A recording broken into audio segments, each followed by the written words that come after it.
In this video, I'm going to be demonstrating the bridge exercise that's meant to be a core connector and a glute kicker honor, glute activator.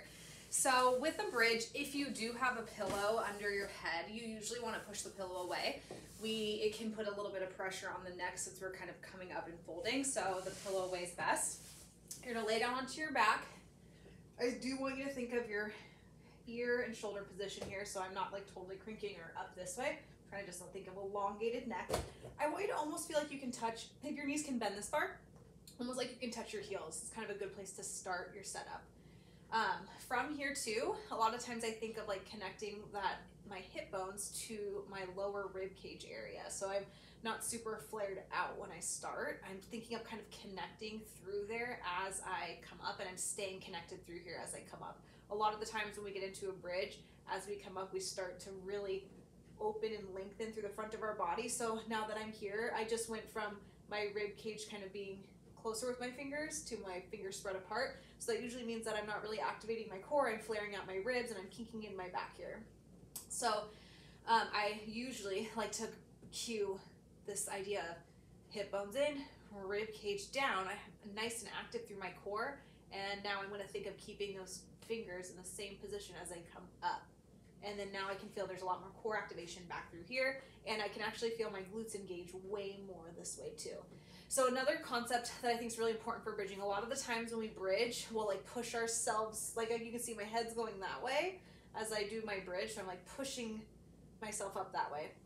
I want you to think there's little arrows going in a, oh gosh, I can't figure out what direction that is right now, but you're thinking of your knees going away from you.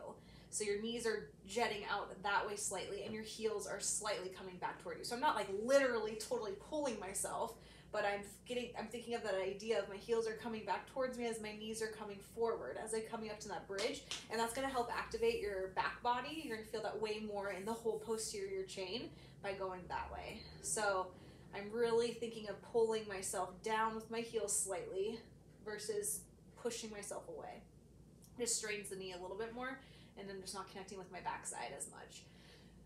Another thing to think about is what your feet are doing. So as I'm coming up, I don't want my toes to be splaying out. I want to keep those big toes down, and then coming back down there. So starting out with the bridge, it's usually nice to connect it with your breath. So a nice way to connect with breath could be inhale, expanding through my core, exhale, pull those hip bones in, rib cage down, thinking of that pulling myself down and up and away. Knees are jetting away, my glutes are firing on there. I'm thinking of a little bit of squeeze, and then I'm going to hinge back down. So my glutes are the first thing, or that sacrum's the first thing that's going to touch the ground. So that would be a bridge where I'm just doing a hip hinge of hinging up from the hips, hinging back down from the hips. So I can do quite a few of these as I'm coming up and down, connecting through the front, coming back down. As I get this going, I can think of holding at the top here too. So I can stay, I can really feel my glutes on quite a bit now. Still thinking of being rested and elongated in my neck as best as I can. And then I can come back down. I can work up to holding for 30 seconds with that as I continue to breathe. I could even start to make this a little bit more challenging, where as I'm coming up, I'm staying here, and then I'm trying to lift one leg without letting anything else move. And then think of lifting my other leg up without letting anything else move. So this is definitely going to kick on your glute that's up quite a bit more. So I can go back and forth like that. I could even stay with my leg lifted and start doing some movements with my leg that's up. So I'm staying, and I really feel my glute, my foot's on, moving. This is a really nice one for any single leg exercise. And I can come back down. If I'm like, oh, I lost that, I can come back, reset, recontract, come back up, bring that leg up, and lifting and lowering, getting that glute firing back here. So that's a hip hinge bridge. Another bridge that can be really nice if you're feeling some soreness in your back is some of these like roll up and down bridges. They're a little bit more like Pilates based types of bridging, where instead of like thinking of everything being stacked and just hinging up and down, you're allowing yourself to post. So the setup's the same, and then I'm allowing myself to tilt backwards first. So I'm pushing my low back into the table here, or doing a posterior pelvic tilt, and then I'm peeling essentially one vertebra at a time, starting with my sacrum and my glutes, up into the air. And then I can do the same thing on the way back down, where I'm really thinking of each vertebra, trying to go nice and slow into the table. So I'm rolling up and rolling down, posteriorly tilting.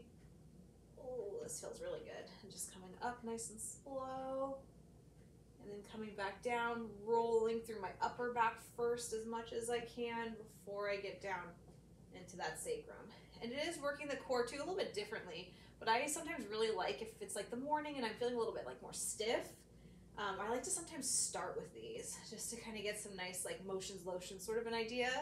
And then as I do a few, then I'll come back to more of the more typical hip hingy ones that I did originally, where I'm thinking of rib cage down, core on, just lifting straight up as like a unit, and then coming back down as a unit.